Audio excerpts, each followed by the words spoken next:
Bana Uganda mbalamusiza unaku lwa kusatu njagala kubebaza. Nnaku z'omwezi 17 Christmas ekoze ki? Christmas etuuse. Nze Ssentongo Frederick Lugonvu njagala kubebaza bwebaza.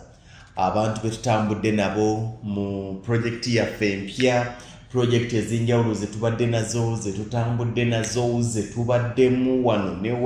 ne wali. Ekiri mu groups eza phase 1 model village ne phase 2 ndetse kifumba muki kifumba mutuku ebyabwe eri bagandi kati maridadi talatibu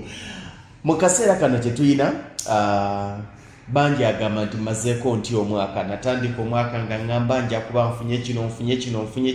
kino oluusi tebitambudde njagala kugamba nti wakirimalako omwaka ngamba nti ndi wa bbenyi newange. Tuina project empya etambula twagigulawo ku lunaku lwali lwa Sunday lwe twagigulawo olunaku lwa Monday abantu bagenda ne balambula eggulo bagenze ne balambula olwali waliwo abalambudde abantu bajagadde. Sinafuna cases ndowooza ziwera wadde 5% oli agenda n'agamba nti nedda abantu bagisiimye abantu bajagadde mukyali mu plots yeya the access model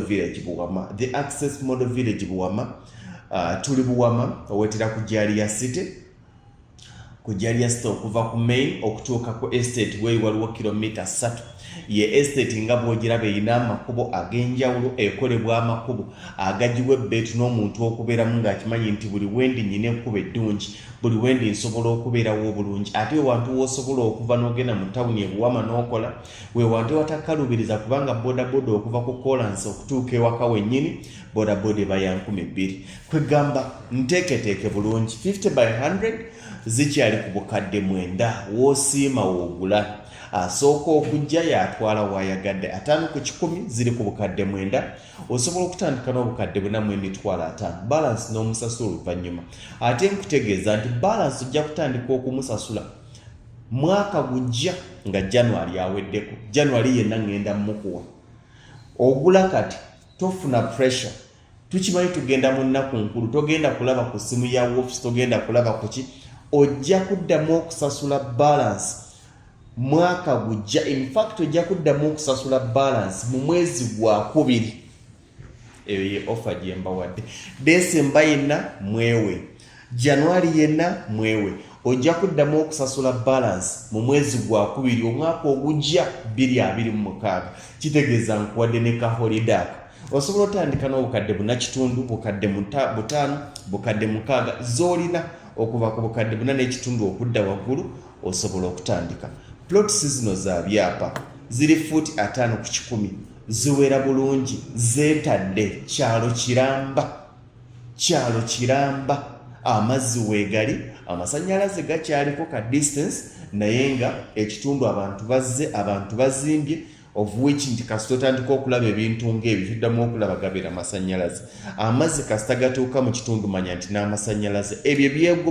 byegobera wamu either amazzi gasooka amasannyalaze oba amasannyalaze ne gasooka amazzi kati amazzi already mu kitundu mwegali kati sannyalaze lye tuli mugobako nalyo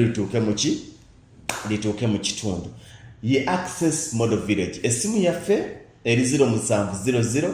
63 nera 63 37 0700 63 nera 33 yogera ne office olwaliro obagambe nti njirabye estate eyo ddala njagalako nsobola kugirambula ntya nsobola kugifunako ntya mbadde ndi wala nsobola kukola ntya mbadde siriwo nsobola kukola ntya bajja kubanga bakulungamya ku butya bw'osobola okubeera ekitundu ku kyalo ekiteeketeeka obulungi ekya the access model village Buwama ploti ya bukadde 9 nga kuliko ekyapa ng'eyina ekkubo nga yeetadde bulungi ng'olina neighborhood gy'ogamba nti weewaawo ntuuse waka wange nzikiriza nti 2023 tugenda kukkiriza gumalako nga tetuyina waffe guno gwe mukisa 2025 ogamba nti nange nyina akantu kennakoze kennasuuzizza tokkiriza genda mu kyalo ng'ogenze kunyumya mboozi z'amabala g'otambudde mu 2025 genda obagambe nti okimanyi maamu okimanyi taata okimanyi senga okimanyi kojja nti ngenze okumalako omwaka nga nyina akataka kange wakitegeera ate nga kisoboka tandika n'obukadde 4.5 ofune wantu 0700 63 tugenda kukola okutuuka ku lunaku olw'omukaaga. Weeyambise ennaku zino, weeyambise olwaliro ku lwokusatu, enkya ku lwokuna, weeyambise ku lwokutaano ne ku lwomukaaga. Tugambe nti tubagaliza omwaka omujja 2020.